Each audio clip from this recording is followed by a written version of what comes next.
انس رضی اللہ عنہ قال قال رسول اللہ صلی اللہ علیہ وسلم ثلاث من اصل الایمان الکف عمن قال لا الہ الا اللہ لا تکفره بذنب ولا تخرجه من الاسلام بعمل والجهاد ماض مذ بعثني الله الى ان يقاتل آخر هذه الامة الدجال لا يبطله جور جائر ولا عدل عادل والایمان بالاقدار رواہ ابو داود۔ حضرت انس رضی اللہ تعالی عنہ سے مروی و فرماتے ہیں کہ اللہ کے رسول صلی اللہ علیہ وسلم نے ارشاد فرمایا ایمان کی جڑ تین چیزیں ہیں۔ ایک یہ کہ بعد رہیں اس شخص سے جو کہے لا الہ الا اللہ کہ اللہ کے سوا کوئی معبود نہیں، اس کو کافر نہ قرار دو کسی گناہ کی وجہ سے، اور نہ ہی اس کو تم نکالو اسلام سے کسی عمل کی وجہ سے، اور جہاد ہوتا رہے گا جب سے اللہ تعالیٰ نے مجھے مبعوث کیا ہے یہاں تک کہ اس امت کا آخری شخص دجال سے قتال کرے گا۔ کسی ظالم بادشاہ کا جور ظلم اس کو باطل قرار نہیں دے سکتا ہے، اور نہ ہی انصاف پرور بادشاہ کا عدل اس کو باطل قرار دے سکتا ہے، اور تقدیر پر ایمان لانا۔ اس کو امام ابو داود رحمۃ اللہ علیہ نے نقل کیا ہے۔ ناظرین گرامی قدر، میں نے آپ حضرات کے سامنے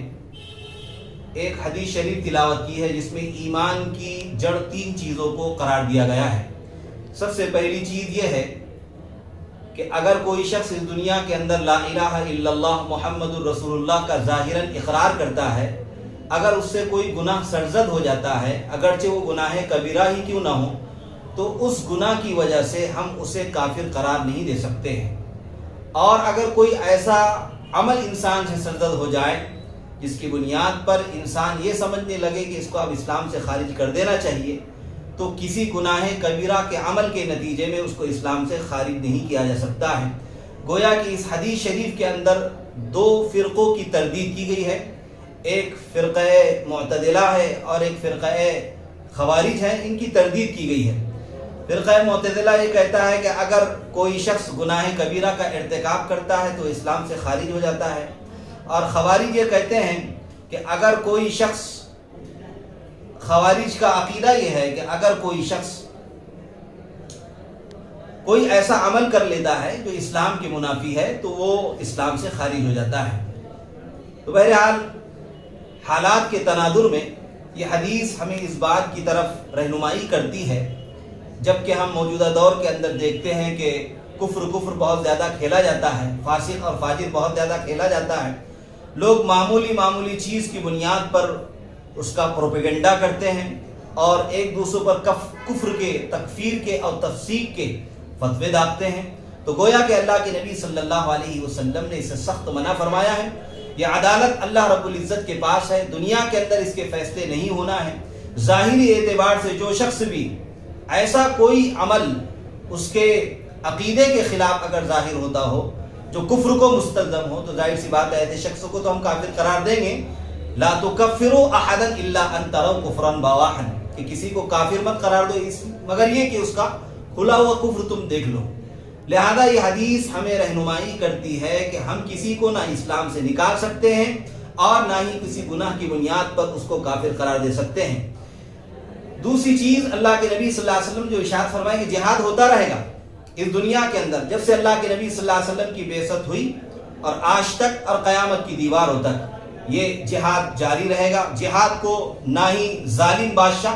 اگر کسی بادشاہ کی ظالمانہ حکومت قائم ہو جائے اور اس کا ظلم و جور پوری دنیا کے اندر عام ہو جائے تو ایسا شخص بھی جہاد کو ختم نہیں کر سکتا ہے، اور اگر پوری دنیا کے اندر امن آ جائے، امن قائم ہو جائے، امن و آشتی آ جائے تو ایسا انصاف پرور بادشاہ بھی جہاد کو ختم نہیں کر سکتا ہے۔ لہذا جہاد کی بڑی فضیلت ہے، اور جب حدیث کے اندر مطلق جہاد بولا جاتا ہے تو اس سے مراد قتال مع الکفار ہی ہوتا ہے۔ لہذا اس میں کسی حکمت کی اور مصلحت کی بات کرنے کی کسی طرح کی کوئی گنجائش باقی نہیں رہتی ہے، یہاں تک کہ اللہ کے نبی صلی اللہ علیہ وسلم نے کہا کہ میری امت کا آخری شخص یعنی حضرت عیسیٰ علیہ نبینا علیہ السلام مسیح دجال سے قتال کریں گے، یعنی اس سے جنگ کریں گے۔ تیسری چیز اللہ کے نبی صلی اللہ علیہ وسلم نے ارشاد فرمائی ہے کہ جب جہاد کے بعد فوراً کا تذکرہ کیا گیا والایمان بالاقدار، تقدیر پر ایمان لانا یہ ایمان کی اصل ہے، ایمان کی بنیاد ہے، ایمان کی جڑ ہے، کہ اچھی بری تقدیر جو کچھ بھی ہوتی ہے یہ سب اللہ رب العزت کی طرف سے ہوتی ہے۔ اللہ تعالیٰ نے انسان کے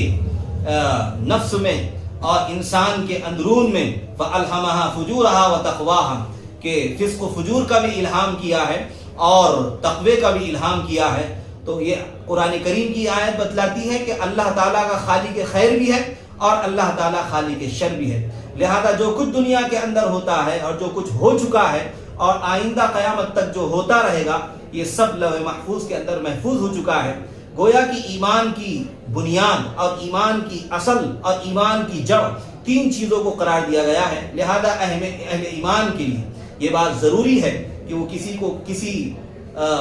گناہ کی وجہ سے کافر قرار نہ دے اور نہ ہی کسی عمل کی بنیاد پر اس کو اسلام سے خارج کرے اور نہ ہی جہاد جیسے عظیم الشان عمل پر وہ کسی طرح کی تعویل پیش کرے. جہاد ہوتا رہے گا. اللہ کے نبی صلی اللہ علیہ وسلم نے خود کہا ہے یہاں تک کہ اس امت کا آخری شخص مسیح دجال سے قتال کرے گا. وآخر دعوانا الحمدللہ رب العالمین.